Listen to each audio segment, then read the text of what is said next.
உங்கள் துக்கம் சந்தோஷமாய் மாறும். உங்கள் துக்கம் சந்தோஷமாய் மாறும். என் மகனே, உன்னுடைய துக்கம் சந்தோஷமாய் மாறும். என் மகளே, உன்னுடைய துக்கம் சந்தோஷமாய் மாறும். அதற்குத்தான் இந்த கூட்டத்தை கர்த்தர் ஆயத்தப்படுத்தினார். ஏதோ ஒரு காரியம் உன்னை துக்கப்படுத்தி கொண்டிருக்கிறது.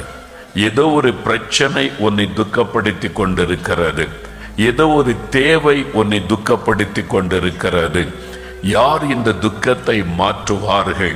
யார் என்னுடைய வாழ்க்கையில் ஒரு மாற்றத்தை கொடுக்க முடியும் என்கிற பல கேள்விகள் உள்ளத்தில்.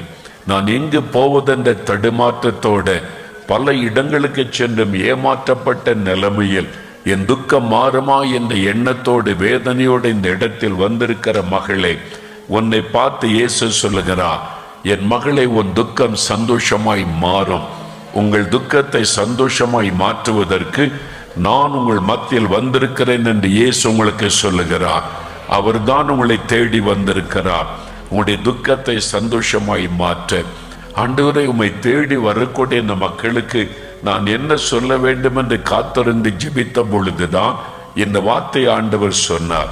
அது மாத்திரமல்ல, எரேமியா 31 13 வசனத்தை ஆண்டவர் காண்பித்து, இதை என் ஜனங்களுக்கு சொல் என்று ஆண்டவர் கட்டளையிட்டார். எரேமியா 31:13 நான் அவர்கள் துக்கத்தை சந்தோஷமாய் மாற்றுவேன், அவர்களை தேற்றுவேன், அவர்கள் சஞ்சலம் நீங்க அவர்களை சந்தோஷப்படுத்துவேன் என்று ஆண்டவர் சொல்லுகிறார். இந்த கூட்டம் எதற்காக? மதத்தை பற்றி பேசுவதற்கு அல்ல, யாரையும் மதம் மாற்றுவதற்கு அல்ல. இந்த கூட்டத்தை எதற்காக ஆண்டவர் இயேசு ஒழுங்கு பண்ணினார்? உங்கள் துக்கத்தை சந்தோஷமாய் மாற்றுவதற்காக, தேற்றுவதற்காக.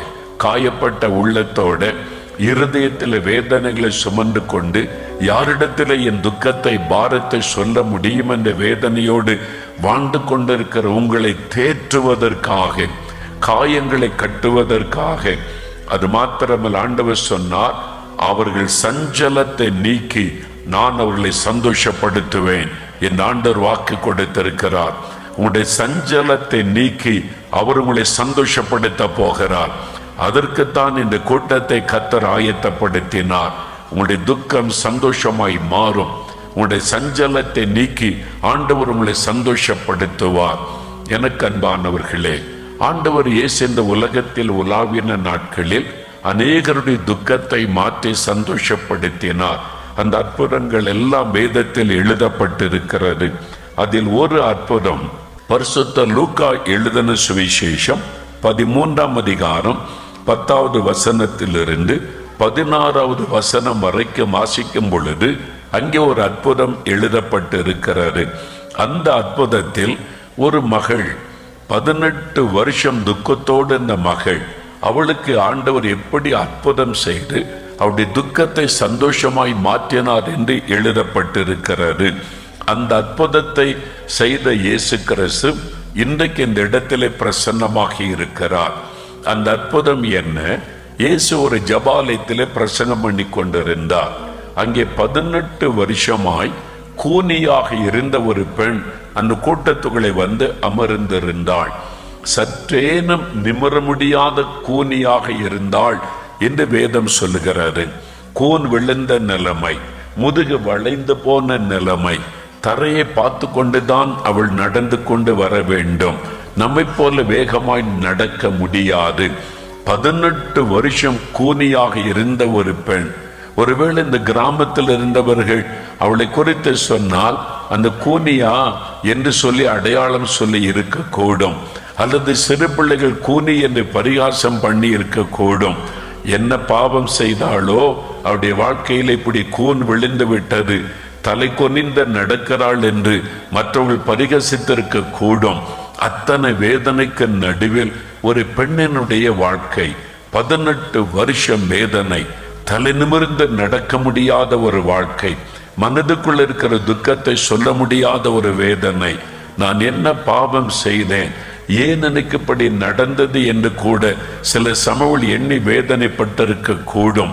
அந்த மாதிரி 18 வருஷம் வேதனையில் இருந்த ஒரு பெண், அவளுக்கு தான் ஆண்டவர் அற்புதம் செய்தார் என்பதை நாம் பார்க்கிறோம். 18 வருஷ துக்கத்தை ஆண்டவர் சந்தோஷமாய் மாற்றினார். 2000 ஆண்டுகளுக்கு முன்பாக அற்புதம் செய்த இயேசு இன்றைக்கும் அதே விதமான அற்புதத்தை செய்தார். இயேசு கிறிஸ்து கற்பனையின் கடவுள் அல்ல. யாரோ எழுதி வச்சாங்க, யாரோ சொல்லி வச்சாங்க, அதெல்லாம் அந்த காலத்துல நடந்ததுன்னு சொல்றாங்க.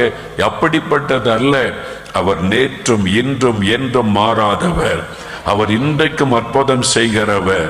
2000 ஆண்டுகளுக்கு முன்பாக அற்புதம் செய்த இயேசு இன்றைக்கும் அதே விதமான அற்புதங்களை செய்கிறவர். இந்த மகள் 18 வருஷம் துக்கத்தில் இருந்த மகளுக்கு ஆண்டவர் ஒரு அற்புதமான சுகம் கொடுத்தார். ஆண்டவர் அவளை அழைத்து அவள் மீது கைகளை வைத்து, நீ சுகமானாய், விடுதலை ஆனாய் என்று சொன்ன உடன் விடுதலை. அவள் நிமிர்ந்து தேவனை மகிமைப்படுத்தினாள் என்பதாக நாம் வாசிக்கிறோம். சில மாதங்களுக்கு முன்பாக சேலத்தில் இதே மாதிரி ஒரு கூட்டம் நடைபெற்றது. ஒரு மைதானத்தில் இந்த கூட்டம் நடைபெற்றது. முதல் நாள் ஜெபம் முடிந்து ஜனங்கள் அநேகரை குணமாக்கினார். ஒரு சகோதரன் வந்து சொன்ன சாட்சி ஆச்சரியமாயிருந்தது. 22 வருடம் அவர் கூன் விழுந்த நிலைமையில் இருந்தாராம். தலை இப்படி கொனிந்துதான் இருக்கும். நம்மை போல இப்படி நிமிர்ந்து பார்க்க முடியாது. அவருடைய தலை தாழ்ந்து கொனிந்திருக்கும். யாரோடு பேச வேண்டுமானால் இப்படி சைடில் தான் பார்த்து பேச முடியும், முகத்தை பார்த்து பேச முடியாது. 22 வருடம் அப்படி கழுத்தில் அப்படி வளைந்து கூன் விழுந்த நிலைமை. அவர் எவ்வளவு வேதனைப்பட்டிருப்பார் இல்ல. முகத்தை பார்த்து யாரோடும் பேச முடியாது. கூன் விழுந்துதான் நடந்து போக வேண்டும். மனிதர்களை பார்க்கும்போது என்ன நினைத்திருப்பார்கள் என்று ஒரு மன வேதனை அவருக்கு இருந்திருக்கும். அந்த கூட்டத்தில் வந்து இயேசுவை நோக்கி கூப்பிட்டார். இயேசுவை 22 வருடம் கூன் விழுந்த நிலைமையில் வாழ்கிறேன், எனக்கு ஒரு விடுதலை தாரும் என்று. இயேசு அந்த ஜெபத்தை கேட்டு தொட்டார். உடனே அவருடைய தலை நிமிர்ந்தது, கூன் அந்த மாறினது. அற்புத சுகத்தை இயேசு கொடுத்தார். அவர் மேடையில் வந்து எல்லாருக்கும் மத்தியில் சந்தோஷமாய் சொன்னார். 22 வருட அந்த துக்கம் சந்தோஷமாய் மாறினர். எவ்வளவு பெரிய சந்தோஷம் அவருக்கு, மகிழ்ச்சி. அதுதான் இயேசு. மனிதனுடைய துக்கத்தை சந்தோஷமாய் மாற்ற வந்தவர் தான் இயேசு. இயேசு மதம் மாற்றுகிறவர் அல்ல. அவரை குறித்து சொல்லப்படுகிற பொய்யான செய்திகள் அவைகள் எல்லாம் அது சாத்தானுடைய பொய், பிசாசனுடைய பொய். அவன் பொய்யென பொய்க்கு பிதாவுமாய் இருக்கிறான். ஆனால் இயேசு கிறிஸ்து மனிதனுடைய வாழ்க்கையின் துக்கத்தை சந்தோஷமாய் மாற்றி மகிழ்விக்கிற ஒரு ஆண்டவர். அதற்குத்தான் அவர் இந்த உலகத்தில் வந்தார். அதே இயேசு இன்றைக்கு நம்மத்தில் பிரசன்னமாய் இருக்கிறார். 18 வருஷம் இவள் கூனியாக இருந்தாளே, அந்த வேதனைக்கு என்ன காரணம்? அநேகர் சொல்லி இருப்பார்கள், அவருடைய முதுகு எலும்புல ஏதோ பிரச்சனை, வியாதி. ஒருவேளை மருத்துவத்துறையில சொன்னா அதற்கு ஒரு வினோதமான பெயரை கூட சொல்லி இருக்க கூடும். இந்த வியாதிக்கு என்ன பெயர், அந்த வியாதி வந்திருக்கிறது என்பதாக. 18 வருஷம் அந்த காலத்தில் அவள் வைத்தியம் செய்திருக்க கூடும். அநேக வைத்தியர்கள் அந்த காலத்தில் இருந்தாங்க. அதனால வைத்தியங்கள் எல்லாம் செய்து பார்த்திருக்க கூடும், சுகம் உண்டாகவில்லை. ஆனால் அந்த நிலைமையில இயேசு அற்புதம் செய்தார். அப்படி கூன் விழுந்த நிலைமைக்கு என்ன காரணம்? அந்த 18 வருஷ வேதனைக்கு என்ன காரணம்? 16வது வசனத்தில் சொல்லப்பட்டிருக்கிறது. இயேசு கிறிஸ்து தான் அதை தெளிவாய் கண்டுபிடித்து சொன்னார். 18 வருஷம் இவளை கட்டி வைத்திருந்த பொல்லாத சாத்தான், பொல்லாத பிசாசு, பொல்லாத ஆவி சாத்தான் 18 வருஷமாய் கட்டி வைத்திருந்த இவளை இந்த கட்டிலிருந்து அவிழ்த்து விட வேண்டியது அவசியம் அல்லவா என்று இயேசு சொன்னார். இயேசு தான் கரெக்டா கண்டுபிடித்தார். இது ஒரு வியாதி அல்ல, இது சாத்தானுடைய கட்டு. அது ஒரு பலவீனப்படுத்தின ஆவி. அவளை பலவீனப்படுத்தி அவளை முடக்கி வைத்திருக்கிறது ஒரு பொல்லாத ஆவி. 18 வருஷம் அவளை வேதனைப்படுத்தி கொண்டிருப்பது சாத்தான் என்கிற பொல்லாத பிசாசின் கிரியை. அதை இயேசு அறிந்து கொண்டார்.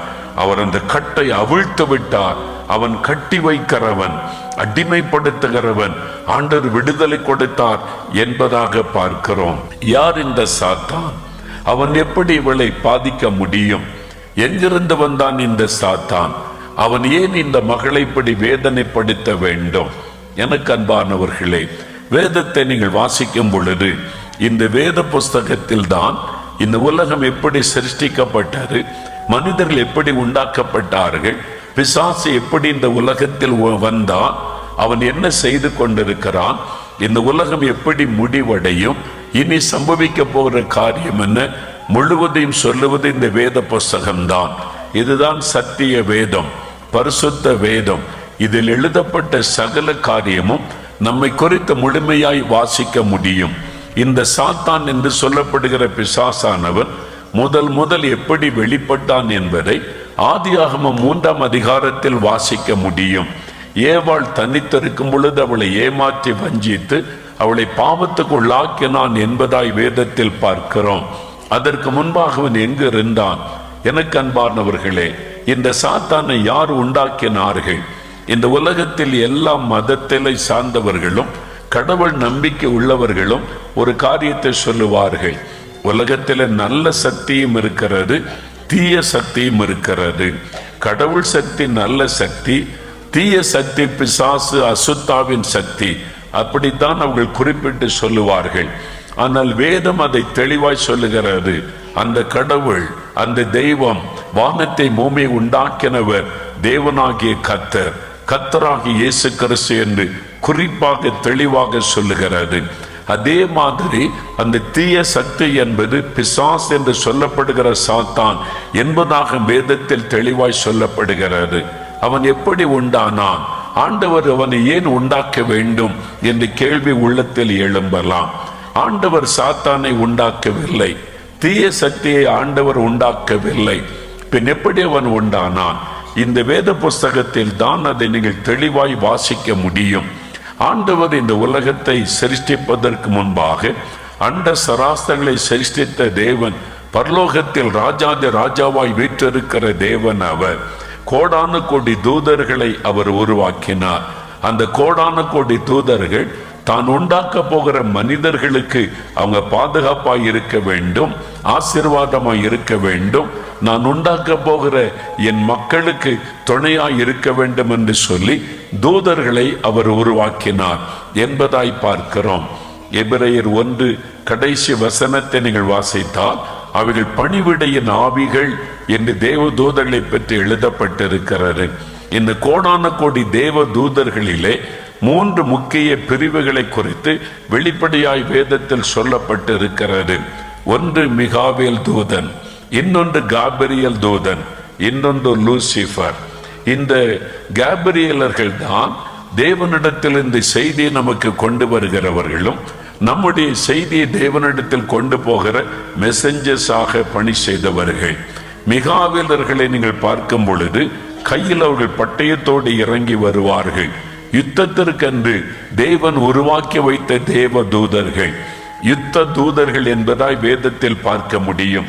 தேவ ஜனத்துக்கு விரோதமாய் சிலர் எழும்பும் பொழுது இந்த தேவ தூதர்கள் பட்டயத்தோடு இறங்கி வந்து யுத்தங்களை செய்வார்கள் என்பது வேதத்தில் சொல்லப்பட்டிருக்கிற சத்தியம். அப்படிப்பட்ட பல சம்பவங்கள் எழுதப்பட்டிருக்கிறது. அவர்கள் மிகாவேலர்கள். இந்த லூசிபர் என்கிற தேவ பிரதான தூதன் தான் தேவனை ஆராதிப்பதற்கென்று ஒரு பெரும் கூட்ட தூதர்களை கர்த்தர் சிருஷ்டித்து வைத்திருந்தார். அவர்கள் இரவும் பகலும் தேவனை துதிப்பார்கள், பரிசுத்தர் பரிசுத்தர் பரிசுத்தர் என போற்றுவார்கள். அப்படிப்பட்ட ஒரு மகிமையான இடத்தில் இருக்கிறவர் தான் கடவுள் என்கிற ஜீவனுள்ள தேவன். சிங்காசனத்தில் ராஜாதி ராஜாவாய் ஏக சக்கராதிபதியாய் வீற்றிருந்து அண்ட சராசரங்களையும் ஆண்டு நடத்தி கொண்டிருக்கிற தேவன். தேவ தூதர்கள் அவரை புகழ்ந்து கொண்டிருப்பார்கள், அவரை துதித்து கொண்டிருப்பார்கள். அதிலே முக்கியமான ஒரு தூதன் தான் இந்த லூசிபர். தேவனை துதிக்கவும் அவரை புகழோ நியமிக்கப்பட்ட தூதர்களுக்கு பிரதானமானவன், ஆண்டவருக்கு சமீபமாக இருந்தவன். தேவன் அவனை விசேஷத்த நோக்கத்தோடு சிருஷ்டித்திருந்தார், விசேஷத்த ஆசீர்வாதங்களை கொடுத்திருந்தார். ஆனால் அவனுக்குள் ஒரு ஆசை உண்டானது. என்ன ஆசை உண்டானது? எல்லாரும் தேவனை புகழுகிறாங்க, தேவனை ஆராதிக்கிறாங்க, அவர் சிங்காசனத்தில் வீற்றிருக்கிறார். நான் அந்த இடத்துல உட்கார்ந்தா எப்படி இருக்கும்? நான் அங்கே உட்கார்ந்து எல்லாரும் என்னை ஆராதித்தால் எப்படி இருக்கும்? அவனுக்குள்ள தவறான ஆசை உண்டானது, பெருமை உண்டானது. நான் கடவுளுக்கு மேலாக என் சிங்காசனத்தை ஸ்தாபிப்பேன், எல்லாரும் என்னை ஆராதிக்க வேண்டும், என்னை தொழுது கொள்ள வேண்டும் என்ற ஒரு தீய எண்ணம், ஒரு பெருமையின் எண்ணம் அவனுக்குள்ளே உண்டானது.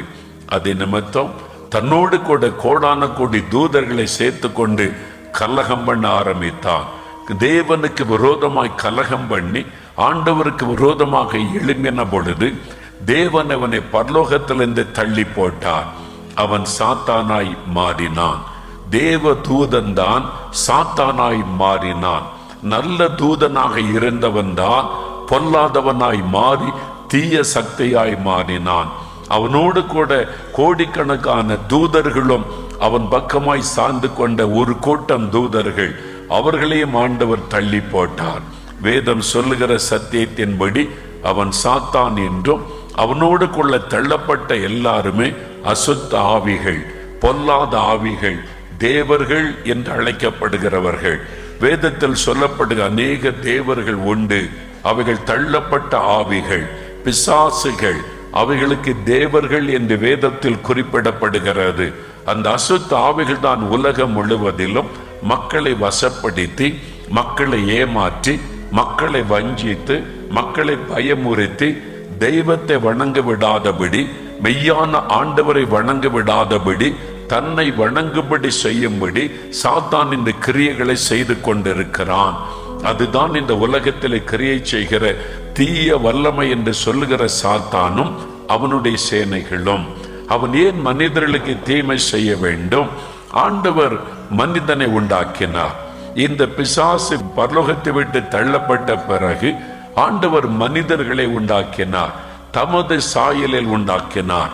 ஆதியாகமம் 1ஆம் அதிகாரம் முதல் 2 அதிகாரங்களை வாசிக்கும் பொழுது தேவன் அழகாக இந்த உலகத்தை சிருஷ்டித்து மனிதனுக்காகவே இந்த உலகத்தை உண்டாக்கினார். நான் சிருஷ்டிக்க போகிற மனிதர்கள் அவங்க என் பிள்ளைகள், மகிழ்ந்திருக்கணும், சந்தோஷமா இருக்கணும், குறைவில்லாமல் இருக்கணும்னு சொல்லி முழு உலகத்தை அழகாய் உண்டாக்கி மனிதனை தன்னுடைய சாயலில் உண்டாக்கினார். ஆண்டவர் ஆதாம் ஏவாளை உண்டாக்கி ஏதேன் தோட்டத்தில் வைத்த உலகத்தை அவள் கையிலே கொடுத்தார். இந்த உலகம் உங்களுக்குரியது, சந்தோஷமாய் நீங்கள் வாழ வேண்டும் என்று ஆண்டவர் ஒவ்வொரு நாளும் பரலோகத்திலிருந்து இறங்கி வந்து பூமியில் மனிதனோடு பேசுவார், மனிதனோடு நடப்பார். அதுதான் ஆதியாகமத்திலே 3ஆம் அதிகாரத்தில் வாசிக்கும் பொழுது தெளிவாக விளங்கும். கர்த்தர் அவளோடு உலாவுவதையும் நடப்பதையும் வழக்கமாய் கொண்டிருந்தார். அன்றைக்கு மனிதனுக்கு எந்த வியாதியும் இல்லை, எந்த ஒரு பயமும் இல்லை. அன்றைக்கு மனிதனுக்கு எதை குறித்த கவலையும் இல்லை. மனிதன் ஒரு சந்தோஷமாய் வாழ்ந்து கொண்டிருந்த நாட்கள். அந்த நாள் பயமில்லாமல், வியாதி இல்லாமல், மரணம் இல்லாமல் சந்தோஷமாய் வாழ்ந்து கொண்டிருந்த நாட்கள். சாத்தான் தூரத்தில் இருந்ததை பார்த்தான். ஆண்டவர் எவ்வளவு மகிழ்ச்சியாய் இருக்கிறார், இந்த மனிதர்களோட சந்தோஷமாய் இருக்கிறார், இந்த மனிதர்களும் சந்தோஷமாய் இருக்கிறார்கள். பிசாசானவன் பொறாமையினால் நிறைந்தவனாய் அவன் ஒரு திட்டமிட்டான்.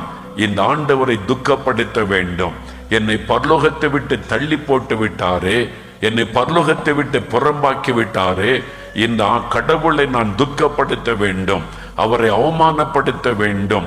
அதற்கு என்ன செய்வது? அவரால் சிருஷ்டிக்கப்பட்ட மனிதர்களை வேதனைக்குள்ளாக்கினால் அவருடைய உள்ளம் துக்கப்படும். அவரால் சிருஷ்டிக்கப்பட்ட மனிதர்களை சாபத்துக்குள்ளாக்கிவிட்டால் ஆண்டவருடைய உள்ளம் துக்கப்படும். அவரால் சிருஷ்டிக்கப்பட்ட இந்த மனிதர்களை நம்ம வாதித்து வேதனைப்படுத்தினால் ஆண்டவருடைய உள்ளம் துக்கப்படும். அவரை அவமானப்படுத்தவும் அவரை துக்கப்படுத்தவும் இந்த மனிதர்களை நான் வாதிக்க வேண்டும் என்று திட்டமிட்டான். தந்திரமாய் பாம்பு ரூபத்திலே ஏதேன் தோட்டத்துக்குள்ளே நுழைந்தான். ஏவாளை ஏமாற்றி பாவம் செய்ய வைத்து, பாவம்தான் கடவுளை விட்டு மனிதனை பிரிக்க முடியும் என்று சாத்தானுக்கு தெரியும், பாவம் செய்ய வைத்தான். பாவத்தின் நிமித்தமாய் சாபம் வாழ்க்கையிலே வந்தது. மனிதர்கள் பாவம் செய்த போது தேவனை விட்டு பிரிய வேண்டிய சூழ்நிலை வந்தது. அவர் பரிசுத்தம் உள்ளவர். பாவம் செய்கிற மனிதன் தேவனை தரிசிக்க முடியாது. பாவம் செய்கிற ஒரு மனிதன் தேவனோடு வாழ முடியாது. பரிசுத்தமுள்ள தேவனை நம்ம தரிசிக்க வேண்டுமானால் நாம் பாவத்தை விட்டு விலகி ஒரு பரிசுத்த வாழ்க்கைக்கு அர்ப்பணிக்க வேண்டும். சாத்தான் பார்த்தான், மனிதர்களை பாவம் செய்ய வைத்து தேவனை விட்டு பிரித்து விடுவது என்று கீழ்ப்படியாத பாவத்தை செய்ய வைத்தான். பாவம் உள்ளே நுழைந்தது. அது நிமித்தம் சாபம் மனிதனுடைய வாழ்க்கையில வந்தது. அது நிமித்தம் வியாதிகளை கொண்டு வந்தான், மரணத்தை கொண்டு வந்தான், பயத்தை கொண்டு வந்தான். எல்லாவற்றிற்கு காரணம் பொல்லாத அந்த சாத்தான். அவன் எழும்பி மனுக்குலத்திற்கு விரோதமாய் இவ்வளவு தீமைகளை செய்து கொண்டிருக்கிறான். கண்ணுக்கு தெரியாதபடி செயல்படுகிற பொல்லாத ஆவிகள் அவைகள். அந்த சாத்தான் தான் மனிதர்களை பலவிதமான அடிமைத்தனத்துக்குள்ளாக்குகிறான் என்பதாய் வேதம் தெளிவாய் சொல்லுகிறது. மனிதர்களை பாவத்துக்குள்ளாக்கி, சாபத்துக்குள்ளாக்கி, வியாதிக்குள்ளாக்கி, அவருடைய வாழ்க்கையை வேதனைக்குள்ளாக்குவதுதான் சாத்தானுடைய திட்டம். இந்த பிசாசின் காரியங்கள் லூசிபரை குறித்து வேதத்தில் வாசிக்க முடியும். ஏசாயா 14ஆம் அதிகாரம் 12 முதல் 17 வசனங்கள், எசேக்கியேல் 28ஆம் அதிகாரம் 12 முதல் 18 வசனங்களை நீங்கள் வாசிக்கும் பொழுது அவனை குறித்து எழுதப்பட்டிருப்பதை நீங்கள் வாசிக்க முடியும். ஆகவே இந்த பொருளாத பிசாசானவன் மனிதர்களுக்கு விரோதமாய் எழும்பி இவ்வளவு தீமைகளை செய்து கொண்டிருக்கிறான். இன்றைக்கு இந்த மனுக்குலத்தில் உண்டாயிருக்கிற எல்லா தீமைகளுக்கு காரணம் பொருளாத பிசாசானவன். அவன் மறைமுகமாக இருந்து தன்னை தெய்வம் போல காண்பித்து ஏமாற்றுகிறவன் என்று வேதத்தில் சொல்லப்படுகிறது. இந்த பிசாசை குறித்து இயேசு சொன்னார். யோவான் 10ஆம் அதிகாரம் 10ஆம் வசனத்தில், திருடன் திருடவும் கொல்லவும் அழிக்கவும் வருகிறான். அவன் திருடன், மனிதருடைய சமாதானத்தை திருடுகிறவன், மனிதர்களுடைய ஆசீர்வாதத்தை திருடுகிறவன், மனிதர்களுடைய ஆரோக்கியத்தை திருடுகிறவன், வியாதியை கொண்டு வந்து வேதனைப்படுத்துகிறவன். இயேசு சொன்னார், அவன் திருடன், கொல்லுகிறவன், அழிக்கிறவன், மரணத்தை பிறப்பிக்கிறவன். அவன்தான் பாருங்கள், தீவிரவாதிகளை எழுப்பி இரக்கமில்லாதபடி மனிதர்களை கொலை செய்ய வைக்கிறான். எப்படி ஒரு மனிதனுக்குள்ளே இன்னொரு மனிதனை கொலை செய்கிற எண்ணம் வருகிறது? இந்த பிசாசு. அவன் மனுஷ கொலை பாதகன் என்று யோவான் 8ஆம் அதிகாரம் 44ஆம் வசனத்தில் இயேசு இந்த சாத்தானை குறித்து சொல்லுகிறார். அவன் மனித கொலை பாதகன், பொய்யனும் பொய்க்கு பிதாவுமாயிருக்கிறவன். பொய்யைத்தான் அவன் பேசுவான், கொலை பாதகனாயிருக்கிறான். ஜாதி என்கிற பெருமையை உண்டாக்கி மனிதர்களை கொலை செய்ய வைக்கிறான். வரதட்சணை என்கிற பணம், நகை ஆசையை தூண்டி பெண்களை கொலை செய்ய வைக்கிறான். தீவிரவாதிகளை எழுப்பி அநியாயமாய் இன்னசென்ட் பீப்புளுடைய ரத்தத்தை சிந்த வைக்கிறான். அந்த கொலைவெறியின் ஆவி, அந்த பிசாசத்தான் அவளுக்கு பின்னால் நின்று கொண்டு அவ்வளவு தீமையான காரியத்தை செய்து கொண்டிருக்கிறான். இந்த பிசாசானவன் ஒவ்வொரு மனிதனுடைய வாழ்க்கையில தீமையை கொண்டு வந்து அவளை அடிமைப்படுத்தி வேதனைப்படுத்த நினைக்கிறான். அவளுக்குள்ளே பாவம், வியாதி, வேதனை, பயம், கலக்கங்களை கொண்டு வந்து அடிமைப்படுத்தி விடுகிறான். அது மாத்திரமல்ல, தன்னை தெய்வமாய் காண்பிக்கிறவன், அவன் ஏமாற்றுகிறவன், பொய்யான காரியத்தை நம்ப பண்ணுகிறவன், தெய்வம் அல்லாதவைகளை தெய்வம் என்று நம்ப பண்ணி மக்களை பயமுறுத்தி அடிமைப்படுத்தி வணங்க வைக்கிறவன், மனிதர்களை ஏமாற்றி அவர்களை வணங்க வைக்கிறவன். அவன் எல்லாரும் தன்னை வணங்க வேண்டும் என்பதான ஒரு பெருமை கொண்டவன். அந்த பொல்லாத பிசாசானவன் அவன்தான் மனிதர்களை ஏமாற்றி வஞ்சித்து இவ்வளவு காரியத்தை செய்து கொண்டிருக்கிறான் என்று வேத புத்தகத்தில் தெளிவாக யாவும் எழுதப்பட்டிருக்கிறதை நம்ம பார்க்கிறோம்.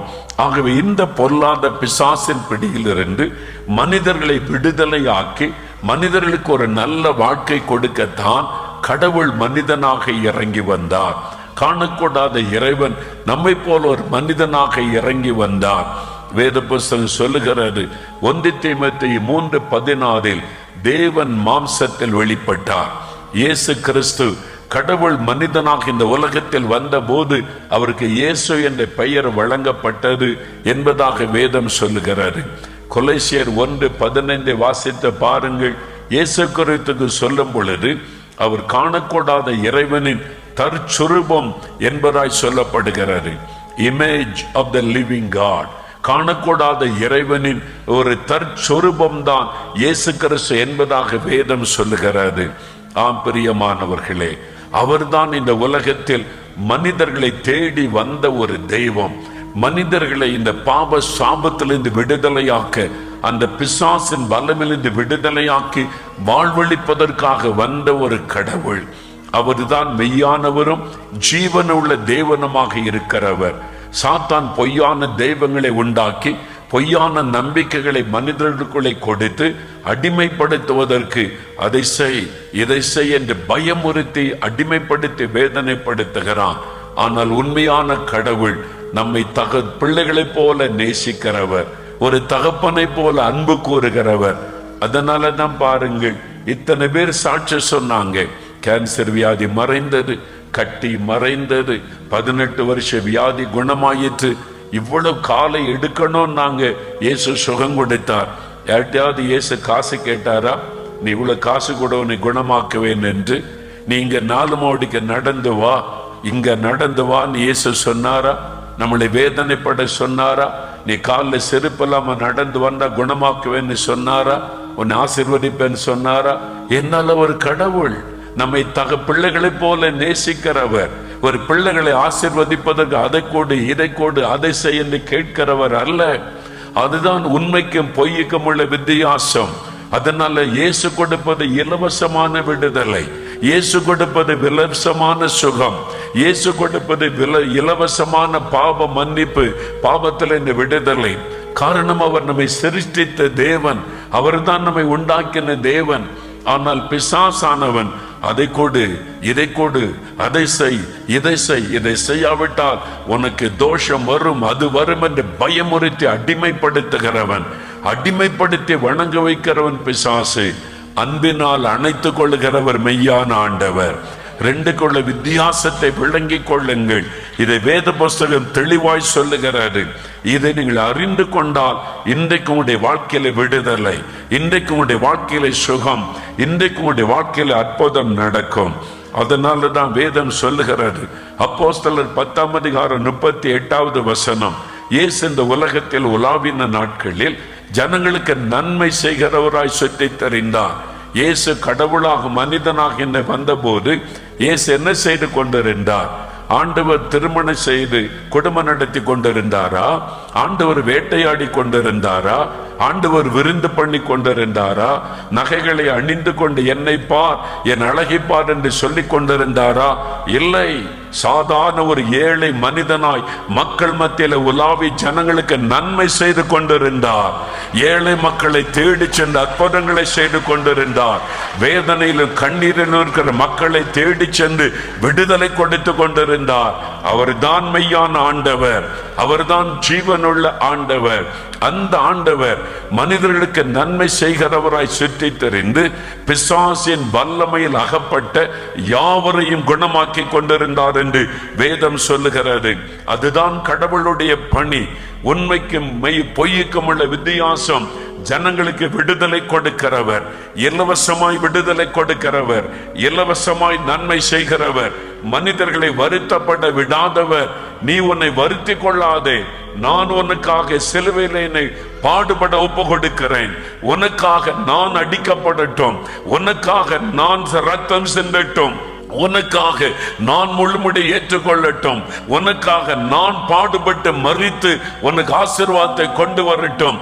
நீ வேதனைப்படக்கூடாது, நீ உன்னை வருத்தப்படுத்திக் கொள்ள கூடாது. நீ என்னை விசுவாசித்தால் போதும், நான் உனக்கு அற்புதம் செய்கிறேன் என்று ஜனங்கள் மத்தியில உலாவி விடுதலை கொடுத்தவர் இயேசு கிறிஸ்து. பிசாசின் வல்லமையில் அகப்பட்ட யாவரையும் அவர் குணமாக்கினார். அப்படித்தான் 18 வருஷம் அடிமைப்பட்டிருந்த இந்த பெண்ணுக்கு அற்புதமான விடுதலை கொடுத்தார்.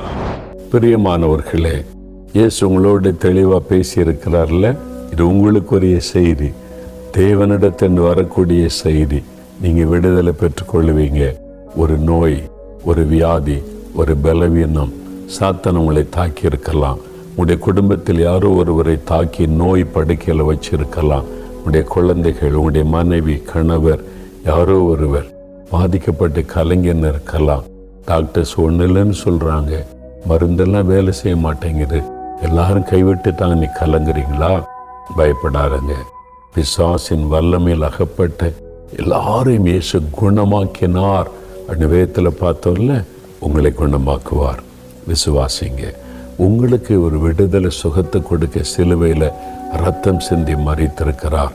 அவருடைய தழும்புகளால் குணமாகிறோம். அவருடைய தழும்புள்ள கரம் உங்களுக்காக நீட்டப்பட்டிருக்குது. இப்போ நான் ஜெபிக்க போகிறேன். வியாதியுள்ள இடத்துல கை வைங்க. எங்கே சுகம் வேணும்? கட்டி இருக்கிறா, வலி இருக்கிறா, வேதனை இருக்கிறா, இருதயம் பாதிக்கப்பட்டிருக்கா, லங்ஸ் பாதிக்கப்பட்டிருக்கா, அந்தந்த இடத்துல கை வைங்க. அல்லது இருதயத்தில் கை வைத்து கொள்ளுங்க. வியாதிப்பட்ட குழந்தைகள், வியாதிப்பட்ட யாராவது படுக்கையில் இருந்தால் அவங்க மேலே நீங்கள் கை வைத்து கொள்ளுங்க. உங்கள் விசுவாசத்தை வெளிப்படுத்தும்படி நீங்கள் கை வைத்து கொள்ளுங்க. இப்போ நான் ஜெபிக்க போகிறேன். என் கூட சேர்ந்து நீங்களும் ஜெபிக்கணும். இயேசுவின் தழும்புகளால் சுகமாவீங்க. விசுவாசோடு ஜெபிக்க ஆரம்பிங்க. இயேசுடைய பெயரை சொல்லுங்க. அந்த நாமத்தை சொல்லி கூப்பிடணும். இயேசுவே தொடும், இயேசுவே குணமாக்கும், இயேசுவே விடுதலை தாரும், உங்களுடைய தழும்புகளால் சுகம் உண்டாகட்டும். அப்படி சொல்லணும். ஜெபிக்கலாமா? தகப்பனே, இப்பொழுதும் நசரேயனாகிய இயேசு கிறிஸ்துவின் நாமத்தில் உம்முடைய பிள்ளைகளுடைய சுகத்துக்காக ஜெபிக்கிறேன். இந்த வியாதிகளை கொண்டு வருகிற பொருளாதார ஆவிகளை நான் கடிந்து கொள்கிறேன் இயேசுவின் நாமத்தில். ஆஸ்துமா நோயை கொண்டு வருகிற பிசாசை கடிந்து கொள்கிறேன். கேன்சர் வியாதியை கொண்டு வருகிற சாத்தானை கடிந்து கொள்கிறேன். குருட்டு ஆவிகள், கண்களை தாக்கி இருக்கிற ஆவிகளை இயேசுவின் நாமத்தில் கடிந்து கொள்கிறேன். செவிட்டு ஆவிகள், காதுகளை அடைத்து கொண்டிருக்கிற செவிட்டு ஆவிகளை கடிந்து கொள்கிறேன் இயேசுவின் நாமத்தில். கேன்சர் வியாதியை கொண்டு வருகிற ஆவிகள், நரம்புகளை, எலும்புகளை தாக்கி வேதனைப்படுத்துகிறேன், பலவீனப்படுத்துகிற ஆவிகளை கடிந்து கொள்கிறேன் இயேசுவின் நாமத்தில். விலகிப்போ இந்த சரீரத்தை விட்டு, விலகிப்போ பொல்லாத ஆவியை இந்த குடும்பத்தை விட்டு. வியாதி படுக்கை மாறட்டும். படுக்கையிலே முடக்கி வைத்திருக்கிற பொல்லாத ஆவிகள் இயேசுவின் நாமத்தில் விலகட்டும். வாத வியாதிகள் விலகட்டும். முடக்கு வாதங்கள் விலகட்டும். திமிர்வாத நோய் விலகட்டும் இயேசுவின் நாமத்தில். நடக்க முடியாத இந்த குழந்தை நடக்கட்டும். சகல வியாதியின் கட்டுகளும் இயேசுவின் நாமத்தில் அறுக்கப்படட்டும். உம்முடைய வல்லமை பாய்ந்து செல்லட்டும். ஒவ்வொருவர் மீதும் இறங்கட்டும். ஒவ்வொரு வீடுகளுக்குள்ளும் சுகமளிக்கிற வல்லமை இறங்கட்டும். விடுதலை இயேசுவின் நாமத்தில் உண்டாகட்டும். சுகம் இயேசுவின் நாமத்தில் உண்டாகட்டும். இயேசுவின் நாமத்தில், இயேசுவின் நாமத்தில் சுகம், இயேசுவின் நாமத்தில் விடுதலை, இயேசுவின் நாமத்தில் அற்புதங்கள் ஒவ்வொருவருக்கும் நடக்கட்டும். நீ தொட்டதற்காய் ஸ்தோத்திரம், சுகம் கொடுத்ததற்காய் ஸ்தோத்திரம். அடியே வாய்தரன் இயேசுவே ஸ்தோத்திரம் சொல்லுங்க. நல்ல சொல்லுங்க. இயேசுவே ஸ்தோத்திரம். என்னை தொட்டதற்காய் ஸ்தோத்திரம், விடுதலை தந்ததற்காய் ஸ்தோத்திரம், சுகம் கொடுத்ததற்காய் ஸ்தோத்திரம். இயேசுவின் நாமத்தில் சுகத்தை பெற்றுக் கொள்கிறோம். இயேசுவின் நாமத்தில் விடுதலை பெற்றுக் கொள்கிறோம். இயேசுவே உமக்கு ஸ்தோத்திரம். கொடுத்த விடுதலைக்காக நன்றி. இன்று முதல் நல்ல சுகத்தையும் ஆரோக்கியத்தையும் ஆசீர்வாதத்தையும் உடைய பிள்ளைகள் அனுபவிக்கட்டும். இயேசு கிறிஸ்துவின் நாமத்தில் ஜெபிக்கிறோம் பிதாவே. ஆமேன், ஆமேன். பிரியமானவர்களே, தேவ செய்தியின் மூலம் தேவன் உங்களோடு பேசியிருப்பார் என்று நாங்கள் விசுவாசிக்கிறோம். இந்த நிகழ்ச்சியின் மூலம் நீங்கள் பெற்றுக்கொண்டுள்ள நன்மைகளை எங்களுக்கும் தெரியப்படுத்த மறவாதிருங்கள். மீண்டும் அடுத்த நிகழ்ச்சியின் மூலம் உங்களை சந்திக்கிறோம். அதுவரைக்கும் தேவ கிருபை உங்களோடு இருப்பதாக. ஆமேன்.